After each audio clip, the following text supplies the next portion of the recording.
Bom dia, gente. Eu me emocionei um pouquinho aqui com os pastores falando, né? Eu não pensei que eu ia lembrar de como tudo começou, né? E, graças a Deus, tem 3 anos que eu estou em ministério integral, né? E eu vejo a mão de Deus nisso, né? A gente tem alguns preços pessoais que nós pagamos. Esse momento da desistência do doutorado foi muito complicado para mim, precisei de ajuda. E o Senhor foi grande, o Senhor me sustentou e me renovou. Eu lembro que quando eu voltei, estava na Mais, missão em apoio à igreja sofredora. E uma vez por ano eu vinha aqui, né, para o congresso. E eu lembro quando eu voltei, eu fui na Silvinha, na secretaria ali atrás, ela olhou para mim e falou assim: menina, você remoçou? O que aconteceu? Aí eu falei assim: minha filha, eu estava morrendo lá na decisão ainda da vocação, e o Senhor depois me remoçou. Essa foi a verdade mesmo, remoçou. E hoje eu vou falar sobre esse tema de justiça na cidade, que é um tema muito caro para essa igreja, eu sei disso. E a gente vai dar uma análise num texto da palavra, e eu espero, como foi dito aqui, que o Senhor fale no coração de vocês. Foi preparado com muito carinho, pensando nisso. Primeiro, irmãos, eu quero que vocês abram, pode passar o slide, por favor? No texto base, Lucas 3, versículo 1 ao 20. Vou ler aqui com vocês. Era o 15º ano do reinado do imperador Tibério César. Pôncio Pilatos era governador da Judéia, Herodes Antipas governava a Galiléia, seu irmão Filipe governava Ituré e Traconites, e Lisânias governava a Abilene. Anás e Caifás eram os sumos sacerdotes. Nesse ano, veio uma mensagem de Deus a João, filho de Zacarias, que vivia no deserto. João percorreu os arredores do rio Jordão, pregando o batismo como sinal de arrependimento para o perdão dos pecados. O profeta Isaías se referia a João quando escreveu em seu livro: ele é uma voz que clama no deserto. Preparem o caminho para a vinda do Senhor. Abram uma estrada para ele. Os vales serão aterrados e os montes e as colinas nivelados. As curvas serão endireitadas e os lugares acidentados aplanados. Então todos verão a salvação enviada por Deus. João dizia às multidões que vinham até ele para ser batizadas: raça de víboras, quem os convenceu a fugir da ira que está por vir? Provem por suas ações que vocês se arrependeram. Não digam uns aos outros: estamos a salvo, pois somos filhos de Abraão.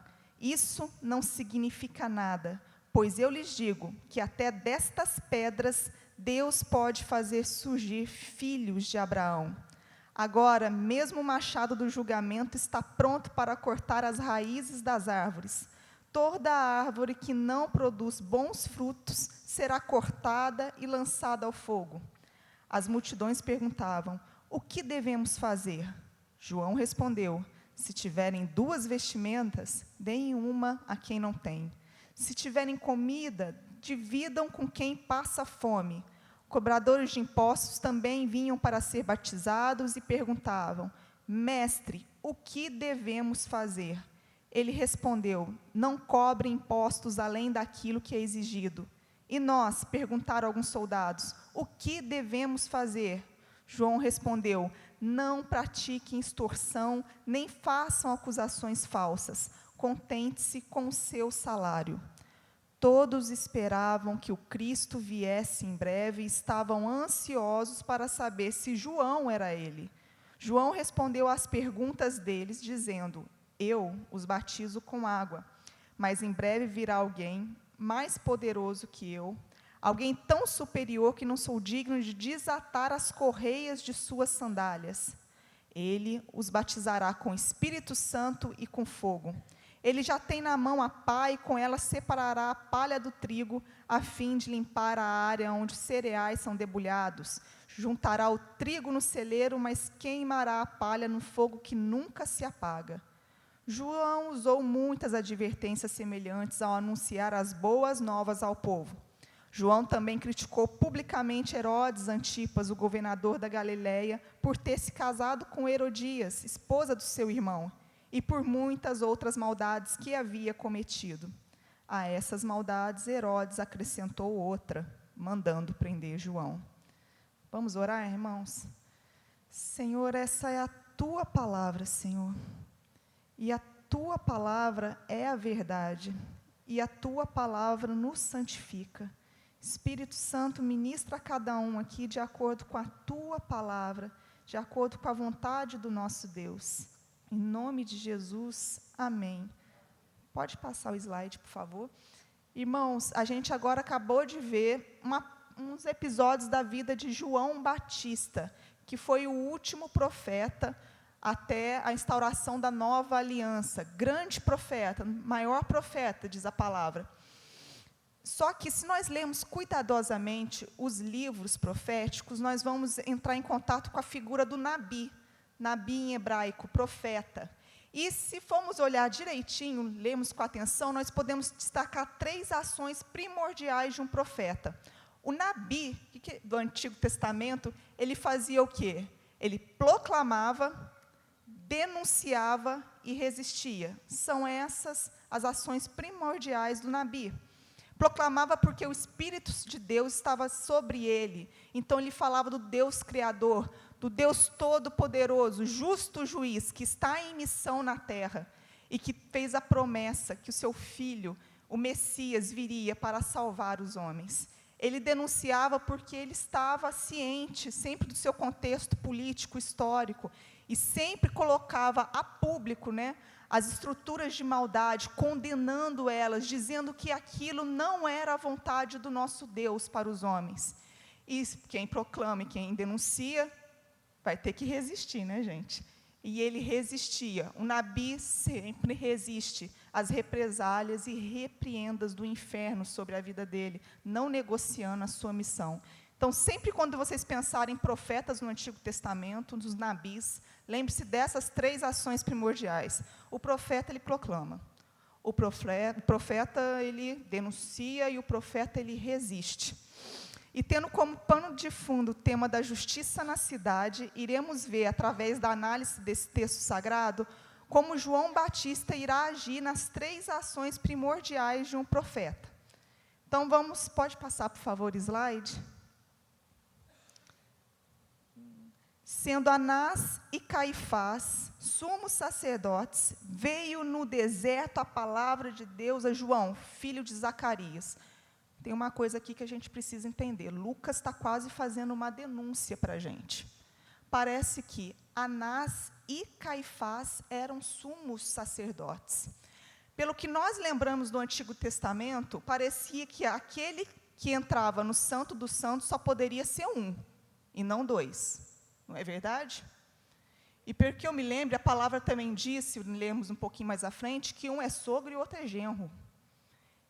E se olharmos, vamos ver que a quebra na lei não é só em relação à quantidade, que tem 2 sumos sacerdotes entrando no Santo dos Santos. A quebra também é em relação à linhagem sacerdotal.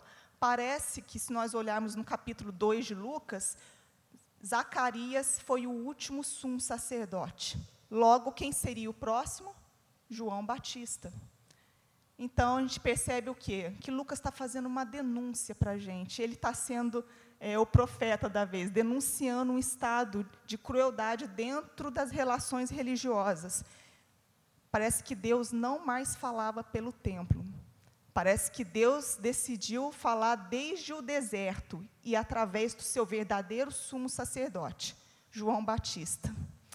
Irmãos, o templo deveria ser o luzeiro do mundo, lugar que seria conhecido como a habitação de Deus, onde emanaria a justiça de Deus para todas as nações. Quando a igreja, quando o templo, onde tem a presença de Deus, não deixa a voz de Deus falar, Deus escolhe o deserto, Deus escolhe outras maneiras. Mas a cidade paga por isso. Quando nós, como igrejas, que somos, a igreja brasileira como um todo, tá, irmãos? Quando eu falo, não pense na Betânia, falo como a igreja brasileira como um todo. Quando nós não pensamos no nosso papel profético, que somos a habitação de Deus, estamos aqui para sinalizar, né, os sinais do reino, a cidade paga por isso. Se a cidade é corrompida, mais corrompida ficará. Porque só através da lei de Deus é que a sociedade pode perfeitamente se mover, se relacionar. Então, a gente tem aqui uma grande coisa, uma grande lição, um grande ensinamento. Nós precisamos estar cada vez mais apegados à palavra de Deus e à disposição de obedecer à palavra de Deus, começando aqui. Porque se somos assim, uma igreja forte na palavra e na obediência, a sociedade vai ganhar com isso. Nós vamos conseguir emanar justiça a partir do templo. É essa que é a visão de Deus. Amém?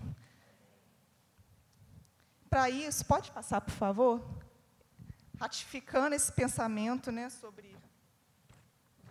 sobre como a igreja ela afeta a cidade, se a igreja é forte na palavra, se a igreja é obediente à palavra, os níveis de justiça na cidade são altos. Eu trouxe para vocês o índice de percepção da corrupção de 2017.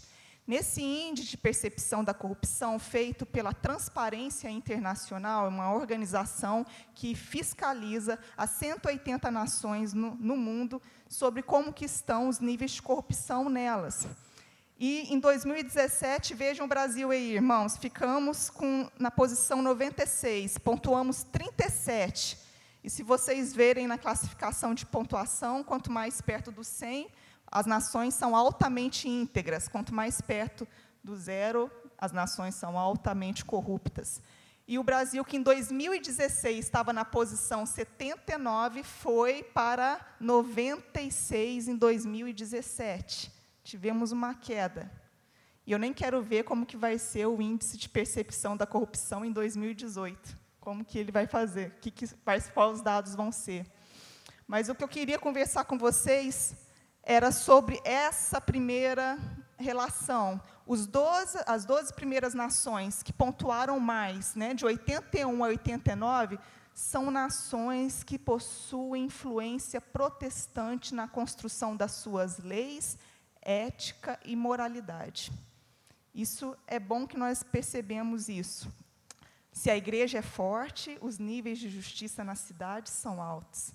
Essas nações, depois da reforma protestante, tiveram alta influência do ensino da palavra, e isso fez com que as suas nações hoje sejam reconhecidas como altamente íntegras. Pode passar, por favor? Pensando nisso, eu trouxe o Catecismo de Heidelberg, 2 perguntas no Catecismo de Heidelberg, que foi um catecismo criado em 1563, logo após a reforma, assim, né? E que influenciou grandemente as nações que apareciam naquela primeira relação, que são consideradas altamente íntegras. Por quê? Porque foi pedida pelo príncipe, né, Frederico III, na Alemanha, para que os mestres, todos aqueles que estavam no sacerdócio, escrevessem uma cartilha que ensinasse o povo, domingo após domingo, como que eles deveriam viver. E tem 2 perguntas ali que não são muito caras, eu queria ler com vocês. A pergunta 110, o que proíbe Deus no 8º mandamento? Resposta, Deus não apenas proíbe o roubo e o furto que as autoridades punem, mas também os esquemas e ciladas malignos como falsos pesos e falsas medidas, negócio enganoso, dinheiro falsificado e usura. Não devemos defraudar o nosso próximo de maneira nenhuma, nem pela força, nem pela aparência de direito. Além disso, Deus proíbe toda a avareza e todo o abuso e desperdício de suas dádivas. No próximo slide, tem a pergunta 111, que pergunta assim, o que exige Deus de você nesse mandamento? Que eu promova o bem do meu próximo sempre que for lícito e possível, que eu o trate do mesmo modo que desejaria ser tratado pelos outros e que trabalhe fielmente para ter condições de dar aos necessitados. Isso era ensinado todo domingo nas igrejas, onde a influência protestante era forte, e isso afetou de forma profunda as suas cidades. Pode passar, por favor, o slide? O Vishal Bhagavad, ele é um intelectual cristão indiano, que quando se converteu, ele se deparou com algo incrível, que é a Índia estava imersa num sistema de corrupção que está matando ela. E ele ficou assim por saber por que os outros países, o índice de corrupção era tão baixo. E ele foi perceber que, na verdade, tudo tinha a ver com a palavra de Deus. Esse livro, que chama O Livro que Fez o Seu Mundo, ele é interessantíssimo. Se vocês puderem comprá-lo, ele faz uma análise histórica porque a Bíblia hoje, ela fez o mundo ocidental. Porque o mundo ocidental é o que é pela Bíblia. Maravilhoso, maravilhoso. E ele diz assim para a gente: uma importante descoberta do índice de percepção de corrupção é que os países menos corruptos são protestantes, isto é, nações secularizadas cujas culturas foram decisivamente moldadas pela Bíblia. A Bíblia ensinou a essas nações que, mesmo que ninguém esteja observando, Deus, nosso juiz definitivo, observa-nos para ver se vamos ou não obedecer aos seus mandamentos, de não cobiçar e de não roubar.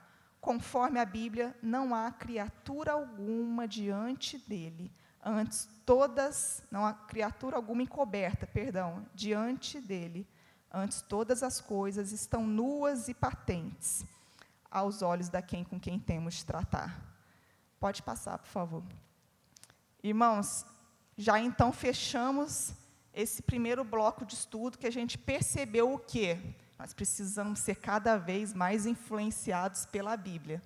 Nós precisamos cada vez mais estar dispostos a obedecer o que ela nos propõe. Por quê? Porque a cidade vai ganhar nisso. Os povos vão ganhar nisso, porque vão ver que aqui há a habitação de Deus.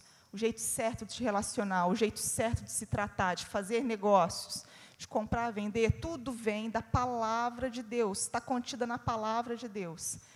Só que aí, pode passar, por favor? Nós precisamos saber o que fazer na cidade, então, né? Não, é um pouquinho antes. Ainda não é esse slide, isso. No versículo 4, João Batista, é dele falado isso, que ele veio para essa função.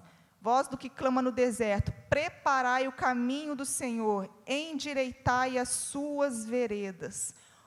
O Senhor tem seus modos misteriosos de revelar o seu Filho Jesus ao mundo. É a soberania dele. Se hoje você for no mundo muçulmano, o que tem acontecido é o seguinte: muçulmanos têm tido sonhos e visões com Jesus, sem mediação de missionário, sem mediação de nenhum cristão local. Ele nunca ouviu falar sobre Jesus. Ele vai e tem sonhos e visões a respeito de Jesus. É isso que está acontecendo entre os muçulmanos. No momento posterior, Deus faz um bom encontro, ele encontra algum missionário, ele encontra algum cristão local e um discipulado que se começa. Mas um jeito misterioso que o Senhor está fazendo na terra é dessa forma. Só que em relação às cidades, eu tenho percebido que o Senhor tem outro modo, também misterioso, de fazer as coisas, que é, na verdade, preparar o caminho, é chamar a sua igreja para que preparemos o caminho para que Jesus possa ser revelado na cidade. O que seria isso? É preparar os corações, é sensibilizar os corações em relação à pessoa de Jesus. Nós não fazemos justiça só para erradicar a pobreza, nós fazemos a justiça porque nesse processo envolve discipulado e relacionamento, nesse processo a gente está ali sedento para que na soberania de Deus Ele se revele àquele povo. É por isso também que fazemos justiça. Então o Senhor já também tem um outro modo que é um módulo também que eu queria compartilhar com vocês, geográfico e misterioso em relação a como conquistarmos a cidade e os vulneráveis da cidade, em relação principalmente aqui na cidade de Niterói. A irmã Marília, que acho que ela não está aqui hoje, né, que dá as aulas de inglês aqui, né, numa sala no subsolo, durante a semana, ela disse uma coisa numa reunião, os pastores vão lembrar, e eu achei aquilo maravilhoso. Engraçado, se vocês forem perceber na cidade de Niterói, irmãos, parece que as maiores e tradicionais igrejas de Niterói, elas estão sempre tendo um vizinho que parece que vamos dizer assim, foi colocado por Deus a elas. Por exemplo, Batista do Calvário. Qual é a comunidade que é vizinha da Batista do Calvário? Caramujo, não é? Se for na litorânea, na Betânia Litorânea Lingá, qual que é a comunidade que é vizinha da Betânia Litorânea? Morro do Estado, Palácio também, no Ingá. Se nós formos agora para o Sei de Caraí, qual que é o morro vizinho do Sei de Caraí? Cavalão. E se a gente for agora para Lagoinha, qual que é o morro vizinho da Lagoinha? Preventório. E da Igreja Betânia? Quem que é o morro vizinho da Igreja Betânia? A Grota, querida Grota. Parece, então, que o Senhor, misteriosamente, já nos deu os vizinhos, já encurtou uma boa distância, uma boa geografia. São os mistérios de Deus.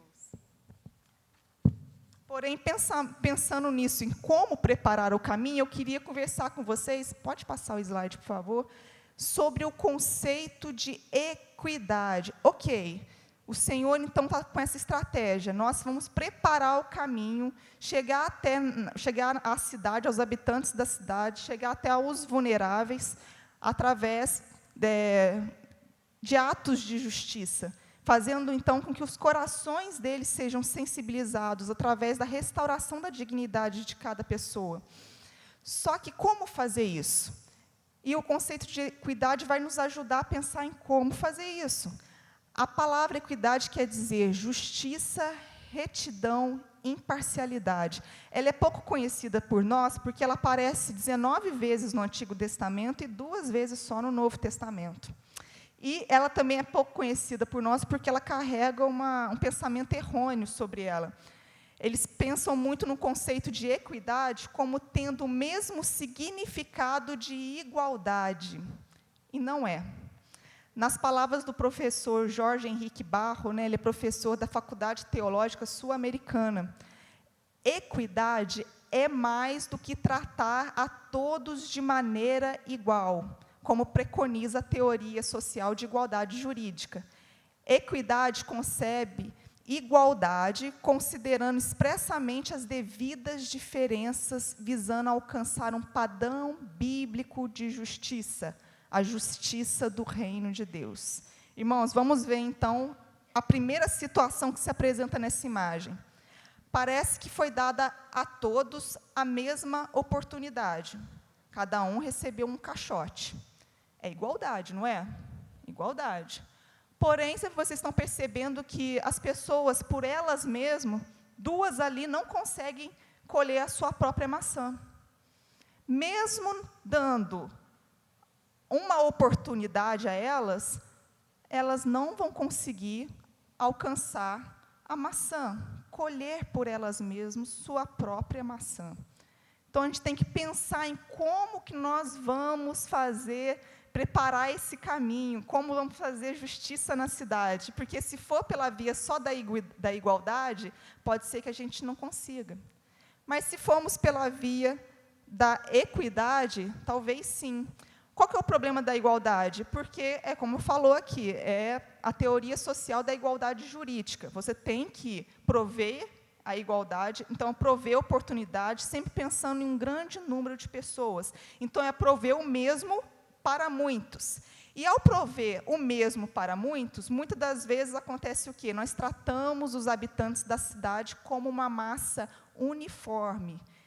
E uma massa uniforme que o que a gente precisa fazer como nossa responsabilidade é somente dar, não importa como damos.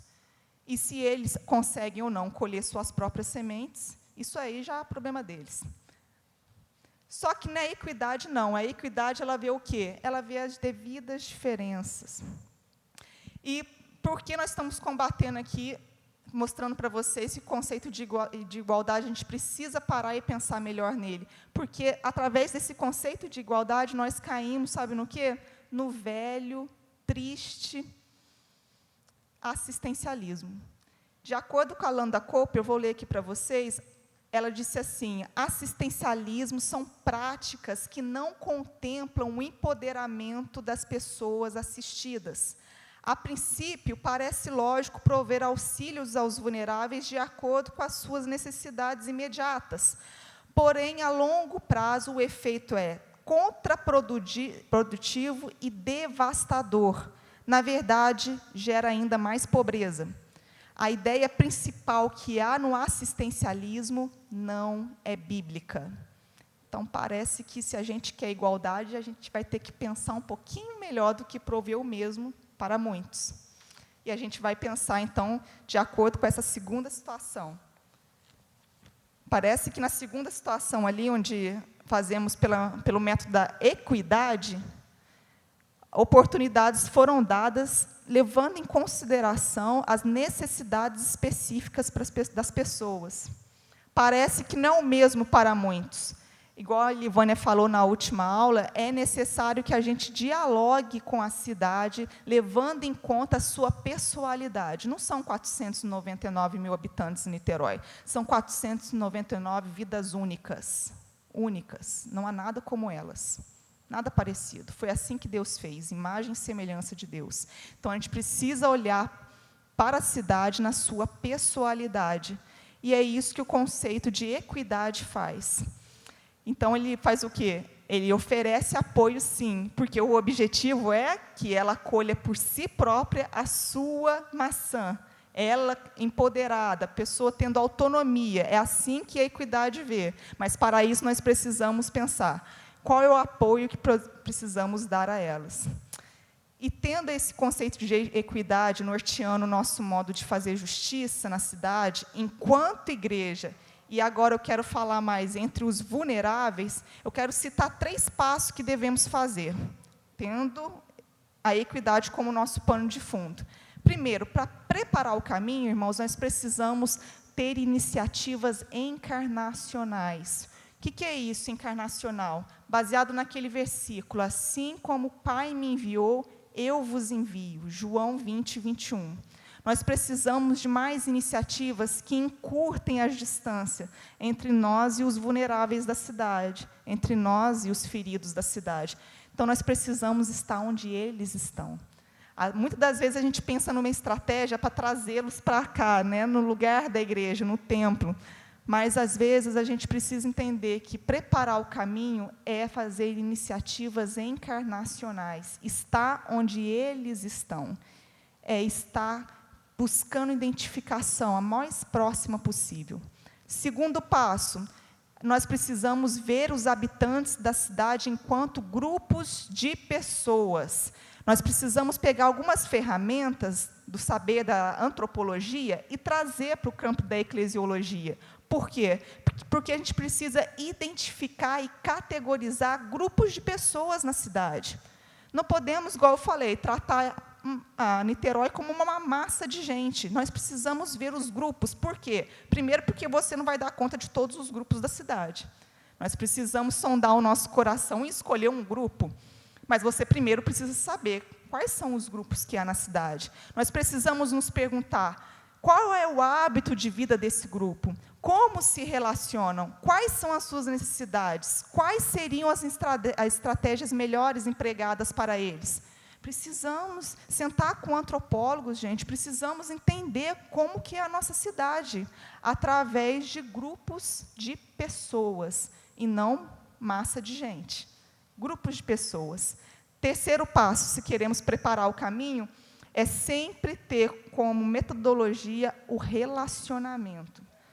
Nós estamos aqui fazendo com equidade o nosso trabalho, fazendo com que eles possam colher suas próprias maçãs? Sim, mas até o começo desse processo, até que eles colham as suas maçãs, durante todo esse processo, eu preciso ter um relacionamento intencional com eles. Eu preciso me interessar pela vida deles.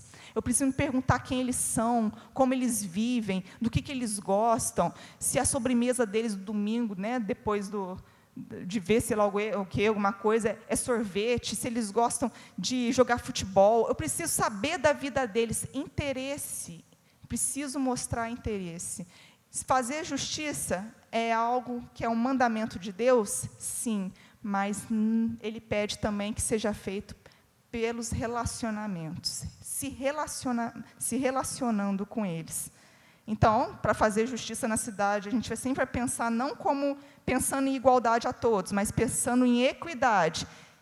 E, se for assim, precisamos ter esses 3 passos bem colocados na nossa cabeça: iniciativas encarnacionais, ver os habitantes da cidade como grupo de pessoas e sempre prever que teremos que desenvolver relacionamentos intencionais com eles. Pode passar, por favor? Voltando ao texto, irmãos, no versículo 8, diz assim: João Batista denuncia uma situação que estava acontecendo, as pessoas vinham para ser batizadas para perdão de seus pecados, e ele denuncia uma coisa: parece que as pessoas estavam mais preocupadas pelo ritual do que pela mudança de comportamento. Então ele diz o quê? Produzir, pois, frutos de arrependimento. É engraçado a gente pensar nisso, né? Eu bater de novo com vocês nessa tecla, mas eu preciso. Quanto mais a igreja se coloca em arrependimento, mais a cidade ganha. É ela que ganha no final. Os índices de justiça na cidade aumentam cada vez que nós nos colocamos em arrependimento. E, em relação a isso, eu queria, pode passar, por favor, trazer o exemplo do pastor Keith Stewart, da Spring Creek Church, em Dallas, no Texas. Ele é um homem que, por 16 anos, estava no ministério em Dallas, e ele, quando chegou, a igreja era bem pequena, e ele começou, então, aquela influência do crescimento de igrejas, multiplicação de membros nos Estados Unidos, ele começou a fazer altos investimentos em propaganda, e ele conseguiu um boom na sua igreja. Aumentou demais o número de crentes na sua igreja. Só que, passados anos, ele começou a se perguntar: é isso que é ser igreja? É isso que é o evangelho do Senhor Jesus? Ele estava já entrando assim em descrédito, desiludido com o seu ministério, até que recebeu um convite da Visão Mundial, que o chamou para ir no Quênia, e assim ter um momento ali, né, de ajuda aos vulneráveis do Quênia. E lá, então, ele começou a entender e a ler a Bíblia de forma diferente, tendo como consideração a causa do pobre, como um mandamento de Deus. Isso mudou totalmente como ele via, então, a sua igreja, como ele podia perceber o seu ministério. E ele voltou, então, para Dallas, e, passado um tempo de oração, ele decidiu pedir desculpas à cidade de Dallas, porque ele passou muitos e muitos anos vivendo, fazendo uma eclesiologia que contemplava só aos membros, e esqueceu da cidade. Então, ele comprou uma página inteira no principal jornal da cidade de Dallas, é um espaço, e publicou essa nota. Vamos ler juntos? Estávamos errados. Seguimos tendências quando deveríamos ter seguido Jesus. Falamos para os outros como eles deveriam viver, mas nós mesmos não ouvimos. Vivemos em uma terra de fartura, não negando nada a nós mesmos, mas, ao mesmo tempo, ignoramos nossos vizinhos, que, na verdade, não têm nada. Estamos confortáveis enquanto a AIDS está devastando a África. Estávamos errados. Sentimos muito. Por favor, perdoem-nos. É um pastor arrependido, mostrando os frutos de arrependimento, que é o quê? Ele sabia muito bem isso. Ele falou: nesses anos que eu não toquei na justiça, não ensinei isso na minha igreja, a cidade piorou. Então, eu quero pedir perdão à cidade em relação a isso. Para ressaltar isso, irmãos, eu queria ler um trecho do livro dele. O livro dele chama Estávamos Errados, que ele continua o seu testemunho. Ele diz assim: a única maneira da sociedade acreditar em nossas palavras é se o nosso comportamento for coerente com o que falamos. Com a ajuda de Deus, queremos nos tornar uma comunidade de crentes que vive aquilo em que crê. Meu maior arrependimento no ministério é sobre como conduzi minha igreja nos últimos 16 anos. Minha intenção era boa, mas nada pode mudar o fato que eu a estava liderando no caminho errado. Passei muitos anos sem ver o que realmente importa. Nestes últimos anos, aconteceu uma revolução na minha igreja. Fomos virados de cabeça para baixo e de dentro para fora. Ainda estamos longe da perfeição, mas não somos mais a igreja que um dia fomos. Os pobres em nossa cidade e os que estão do outro lado do planeta são nossa preocupação primária. Estamos constantemente aprendendo e crescendo, enquanto ouvimos a Deus e ouvimos os pobres. Louvado seja Deus pelo arrependimento desse pastor e por ele estar na conduta certa agora. Dallas está sendo um luzeiro no mundo. Ele acredita muito na iniciativa do apadrinhamento. Ele diz assim: eu, pastor, já sou despertado sobre a causa do pobre, assim como os nossos pastores também são. Mas como que eu posso fazer para que cada membro da minha igreja seja despertado também? Apadrinhamento. Por quê? O apadrinhamento, ele não tem mediação. É você e uma criança vulnerável da cidade. O que você ganha nisso? Você começa a se envolver com a lei de Deus, a obedecer a palavra de Deus. E o Senhor Jesus, Jesus de Nazaré, o nosso carpinteiro, Ele te visita quando nós obedecemos a Ele. Isso só vai ser bênção para você e para a sua casa. E o que a criança ganha com isso? Sem mediação de igreja, sem mediação do pastor, a criança entende que tem uma pessoa na cidade que preocupa-se com ela. Uma pessoa na cidade ora por ela, investe dinheiro nela, quer saber dela, recebe suas cartas. Uma criança sabe que tem uma pessoa na cidade que se importa com ela. Olha, irmãos, eu quero encorajar vocês a participar do apadrinhamento que a Igreja Betânia possui com as crianças do contraturno. São crianças, eu acho que ainda tem 20 crianças que não são apadrinhadas, de 6 a 10 anos. Você precisa ter essa experiência sem a mediação de nenhuma liderança, é você. E aquela criança, ela precisa de alguém na cidade que ela possa contar. Gente, continuando, no versículo 10, voltando ao texto um pouco, a multidão começou, então, a interrogar a João Batista. João Batista, ele estava falando sobre, pregando o arrependimento dos pecados, denunciou que eles não estavam mostrando fruto de arrependimento, então eles viraram para ele e perguntaram, como hoje a gente está perguntando também, mas o que faremos então? O que devemos fazer? Que faremos, pois? Pode passar, por favor? E ele dá, engraçado, respostas bem objetivas. Alguns perguntaram e falaram, se você tiver 2 túnicas, dê uma a alguém que não tem.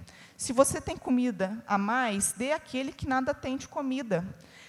Agora, você é outro, para de subornar. Você, contente-se com o seu soldo. Ei, você pare de dar testemunhos falsos. Para cada um ele tinha uma resposta, porque, na verdade, ele queria ver esses 2 tipos de justiça sendo colocadas na vida do crente. Esses conceitos são tirados do livro Justiça Generosa, do Timothy Keller. E ele fala assim, que para a gente, na verdade, exercer justiça, levando em consideração a palavra inteira, toda ela junta, nós precisamos fazer 2 tipos de justiça. A justiça primária e a justiça retificadora. Na justiça primária, tzedekah, refere-se a uma vida de relacionamentos corretos. Ser reto. É aquela pessoa que é íntegra nos seus relacionamentos pessoais, na sua família, no seu trabalho.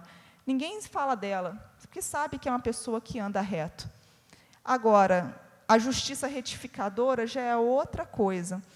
Mishpat, significa punir os transgressores e cuidar das vítimas de tratamento injusto. é mais aquela que está ligada às estruturas de maldade na sociedade, né? Quando fazemos, na verdade, o que o Nabi faz, os Nabis do tempo atuais fazem, né?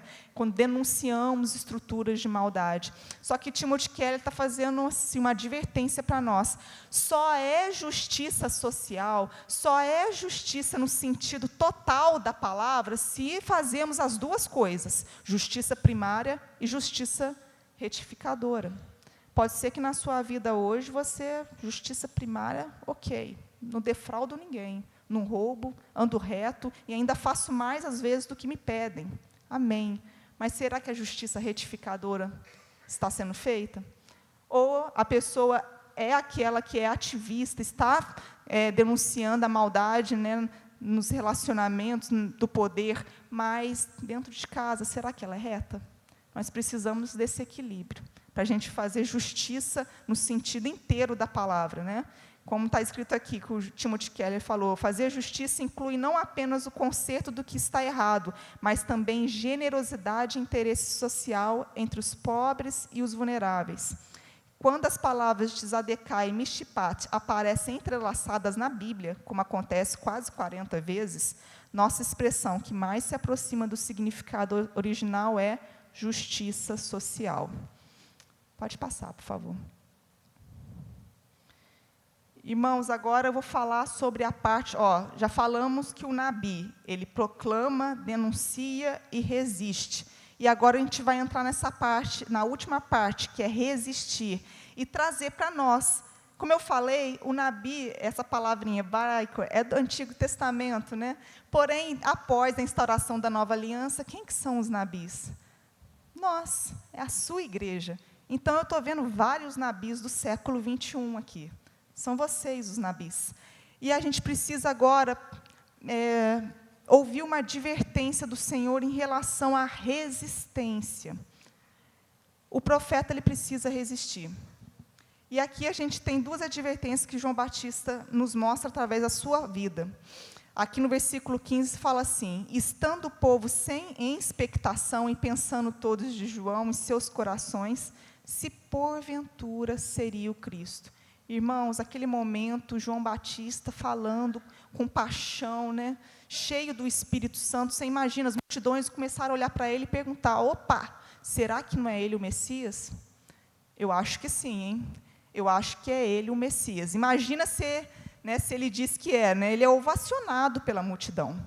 Só que João Batista, ele não cai nessa tentação. Qual que é a tentação? A tentação é de descentralizar Cristo do seu ministério. Ele não cai nessa. O que ele fala? Eu não sou Cristo. E te digo mais, meu irmão, eu não sou digno nem de desatar as correias das suas sandálias. Ele se coloca no seu lugar e dá o devido lugar a Cristo. Nós precisamos ter isso em mente quando estivermos desenvolvendo o nosso ministério profético. Por quê? Chega uma hora, irmãos, que vem a tentação de descentralizar Cristo. Nós parece que, nesse momento de preparar o caminho, de fazer atos de justiça na cidade, tem uma hora que parece que a gente abraça mais a ideologia do que Cristo. Abraçamos mais as pessoas do que Cristo. Deixamos Cristo onde? Se Ele que é o começo de tudo, se é por Ele que nós fazemos justiça, se fazemos justiça é porque Ele está fazendo justiça no mundo, nós só estamos cooperando, é Ele quem faz. Então, tem uma tentação que nós precisamos resistir, porque o profeta proclama, denuncia e resiste. Temos que resistir à tentação de descentralizar Cristo. Temos que resistir. Versículo 20, temos outra tentação que também precisamos resistir. Aí está falando de Herodes. Herodes acrescentou a todas as outras, e quando ele fala a outras, são maldades. Ainda esta, a de encerrar João num cárcere. Obrigada, Lili. O que aconteceu aqui? Essa é uma nova resistência que a gente precisa também, a todo momento, no desenvolvimento do nosso ministério profético, ficar de olho. Que é a resistência de negociarmos a missão quando há prejuízo pessoal. E eu vou te falar, João Batista aqui teve alto prejuízo social, pessoal. Que eu saiba, desse cárcere, ele nunca mais saiu. Foi decapitado e sua cabeça foi entregue numa bandeja. Isso não é jeito de tratar um homem de Deus, né, gente? E isso aconteceu a João Batista, né? E o que aconteceu com o nosso Cristo, então? Isso não é um jeito de tratar o Filho de Deus. E aconteceu com ele. Então, a gente tem que entender que, enquanto estamos desenvolvendo o nosso ministério profético, muitas coisas podem acontecer nas nossas vidas. Perdas, retaliações e repreendas do inferno podem vir até nós. Mas como que nós vamos nos proceder? Como que nós vamos responder a isso? Nós precisamos resistir, nunca negociando a missão. Nunca negociando aquilo que Jesus colocou no nosso coração. Nunca querendo ser maior que o mestre, porque o nosso mestre, ele passou o que passou. Então, o que é para nós, né, em relação à vida do nosso mestre? Essa tentação, nós temos que resistir a essa tentação, diante de um prejuízo pessoal, qualquer que seja, a gente negociar a nossa missão. Amém? Era isso, gente. Deus abençoe vocês, viu?